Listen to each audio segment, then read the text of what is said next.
Outside the window, the rain was pouring down in torrents. At 11 p.m., the woman was spending a leisurely time alone in herself. Made her V. At this moment, Wang Chuan-neko was parked by the roadside. She had encountered a sudden rainstorm and typhoon. For safety reasons, she decided to take shelter temporarily and simply camp here for the night. She drew the curtains and turned on the lights. In an instant, the smaller V became as warm and cozy as home. The wind and rain outside were fierce, but inside the vehicle, it was quiet and comfortable. Wang Chuan-neko dried her body, which had been wet by the rain, and took out the prepared ingredients from the refrigerator, getting ready to make a midnight snack. Having been camping for 2.5 years, she had already mastered excellent cooking skills. While washing the rice and cooking it, she sliced the fresh chicken into thin pieces. Ready to show off her cooking skills, she lit the stove and put the pan on. When the oil was hot, she put the chicken into the pan to fry. As the aroma wafted out, she carefully installed a wind shield to prevent the oil from splashing. Just then, the violent wind and rain came crashing down. The raindrops hit the roof of the vehicle, making a crackling sound, as if reminding the woman of the power of the storm. Although she felt a bit nervous, she still felt safe in this familiar V. The rice was cooked, paired with the crispy and fragrant chicken,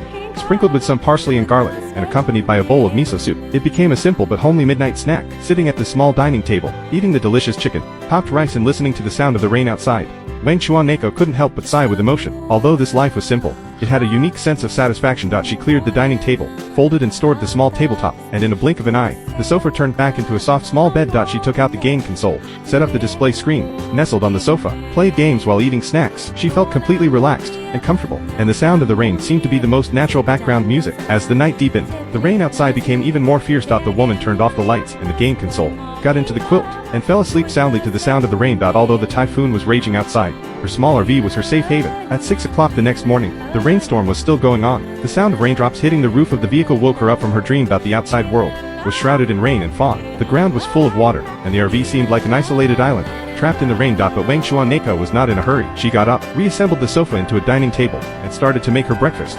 She fried a poached egg, added butter and cheese sauce to the toast, and also added some octopus ball crumbs. A simple yet sumptuous breakfast was ready. Sitting in the RV, she enjoyed her breakfast while admiring the beautiful scenery of the mountains in the rain through the window. In the misty rain, the distant mountains loomed faintly, like a quiet ink-washed painting. Such a scenery made her feel relaxed and happy. Even just one more glance at it made her feel comfortable and at ease. After breakfast, Wang Chuan-neko went back to the big bed, lay prone by the window, and was in a daze for a while. The sound of the rain was still echoing in her ears. This simple and unhurried life made her feel an unparalleled sense of freedom and happiness. At 8 o'clock in the morning, considering that the rainstorm and typhoon might intensify, she decided to set off as soon as possible. She returned to the driver's seat and drove the RV to the next stop.